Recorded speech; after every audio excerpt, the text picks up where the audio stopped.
दोस्तों, आज की मेरी जो कहानी है वह आपको बताएगी, ज्ञान प्रदान करेगी कि जीवन में कोई भी समस्या बड़ी नहीं होती। जिसको कोई भी समस्या जो होती है, कभी कभी तो वह समस्या होती ही नहीं है।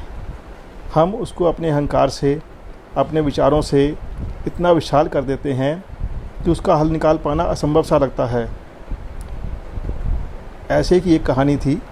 एक राजा था, धैर्यवान, धीरवान, क्षमावान, समय समय पर तीक्ष्ण, पुरुषार्थ को जानने वाला, वेदज्ञ, श्रवणपरायण, तर्क वितर्क में कुशल, मेधावी, धारणा शक्ति से संपन्न, इंद्रिय संयमी, प्रिय वचन बोलने वाला, शत्रु को क्षमा करने वाला और न जाने किन किन गुणों से भरपूर था। उसके राज्य में प्रजाजन बहुत सुखी थे। आप समझ सकते हैं कि राम राज्य की स्थापना थी, परंतु उसके पास एक ही दुख था, एक ही कष्ट सताया जाता था उसको दिन रात। उसका कोई उत्तराधिकारी नहीं था। बहुत प्रयत्न करने के बाद भी, ऋषियों मुनियों से आशीर्वाद प्राप्त करने के बाद भी जब उसे संतान प्राप्ति नहीं हुई तो उसने मान लिया कि उसके जीवन में संतान का सुख नहीं है, और उस राज्य को सुख देने के लिए उसने घोषणा करवा दी कि क्यों ना किसी बाहरी व्यक्ति को राज्य समर्पित कर दिया जाए। अब इसके लिए उसने मंत्रियों से सलाह ली, एक सुंदर भवन का निर्माण करवाया, अत्यधिक विशाल। उस भवन का एक द्वार बनवाया।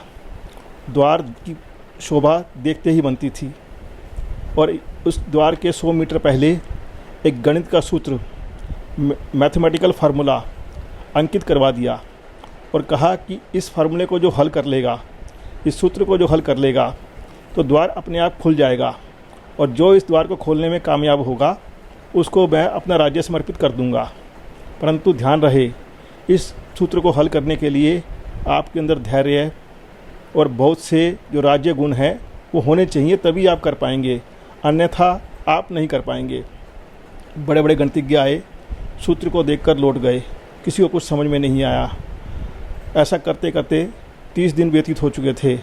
प्रतियोगिता का आखिरी दिन था। राजा निराश हो गया और उसने मान लिया शायद हमारे भाग्य में संतान नहीं तो राजा को भी राज्य का सुख भोगना पड़ेगा और संन्यास लेने में अभी समय है। परंतु मन में लगन थी कि अवश्य कोई ना कोई साधक आएगा जो इसे हल कर पाएगा। उस दिन रात को 3 लोग आए और कहने लगे, कल हम इस सूत्र को हल करेंगे। उनमें से 2 तो दूसरे राज्य के बड़े गणितज्ञ थे, जो अपने साथ पुराने गणित के सूत्रों की पुस्तकें लाए थे। विशाल संग्रह था, देखने में असाधारण लगते थे और ज्ञान की असीम कृपा थी उन पर। तीसरा जो साधक था वह सीधा साधा नजर आ रहा था, कुछ भी साथ में नहीं लाया था। वह जहाँ बैठा था वहीं बैठा रह गया।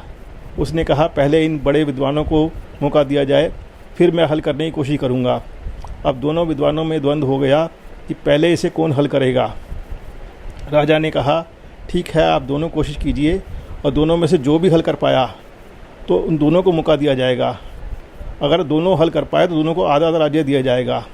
दोनों प्रसन्न हो गए। पहले ने बड़ी कोशिश की, परंतु वो समझ नहीं पाया। अपनी पुस्तकों के साथ करते करते उसको आधा दिन बीत गया, परंतु असफल रहा, और दूसरे की बारी आई। दूसरे ने भी बड़ी कोशिश की, पर कोशिश के बाद कुछ नहीं कर पाया। अंत में उस साधक को, जो सीधा साधा लगता था, हाथ में कुछ नहीं था, ज्ञान का भंडार तो था ही नहीं, तो उसको मान लिया गया कि ये भी क्या कर पाएगा। राजा और दरबारी वापस चले गए। परंतु प्रजा ने देखा, कोशिश करते हैं, देखते हैं क्या शायद ये कर ले। साधक ने वहाँ बैठकर प्रणाम किया, ध्यान लगाया और शांत मन से सूत्र की तरफ आया। यह देखकर प्रजाजनों में कुछ विश्वास जागा। उसने हाथ जोड़कर प्रणाम किया, सूत्र की तरफ मस्तक टेका और आगे बढ़ गया। आगे बढ़ गया तो हल्का सा द्वार जो था उसको धकेला। द्वार क्या देखता क्या है, द्वार खुल गया। सभी हैरान हो गए। राजा ने उसको बुलाया, दरबार लगा कि आपने ऐसा क्या किया जिससे द्वार खुल गया। साधक ने बताया, जब मैं ध्यान में बैठा था तो मेरे अंतर्मन से एक ही आवाज़ आई, पहले जांच तो कर लें कि सूत्र है भी या नहीं, इसके बाद इसे हल करने की सोचना। मैंने वही किया और द्वार खुल गया। महाराज, मुझे ऐसा लगता नहीं है कि इसमें कोई ऐसी बड़ी बात थी। आपने सिर्फ धैर्य की परीक्षा लेने के लिए ये सूत्र रखा था, और जितने धैर्यवान लोग थे वो अपना धैर्य खोकर अपने अहंकार में, अपने मैं में, अपने ज्ञान की अभिव्यक्ति में उसको हल करने में लग गए, और ये जान ही नहीं पाए कि ऐसा कुछ जब हल नहीं हो पा रहा है 1 महीने से, बड़े बड़े गणितज्ञ नहीं कर पाए, तो इसको जांच तो ले, ये है क्या। मैंने आराम से वही बैठकर इन दोनों को हल करते हुए देखा और मन में ध्यान लगाया और सोचा कि इसमें धैर्य की परीक्षा ली गई है, ना कि गणित की परीक्षा ली गई है, क्योंकि ऐसा कोई सूत्र है ही नहीं, बना ही नहीं, जो देखने पर और इतने बड़े बड़े विद्वानों से 1 महीने में हल ना हो जाए। यही सोचकर मैंने द्वार को धकेलने की कोशिश की और जान लिया कि द्वार में कोई समस्या है ही नहीं। हम अपनी मनोस्थिति से, अपने विचारों से छोटे से कष्ट को बड़ी समस्या में कन्वर्ट कर देते हैं। यही मैंने समझ पाया। ऐसा ही राज्य करने का जो भाव है, राजा को असीम धैर्यवान होना चाहिए। यही मैंने सीखा है और यही मेरी आपकी मेरे पर कृपा होगी। आप मुझे आशीर्वाद दीजिए। मैं चाहता हूँ आप जब तक हैं तब तक राज्य करें, उसके बाद मैं आपकी शिक्षा में, आपकी दीक्षा में इसको ग्रहण करूँगा। यह कहकर राजा प्रसन्न हुआ और उसको अपना राज्य सौंप दिया। राजा ने संन्यास ले लिया।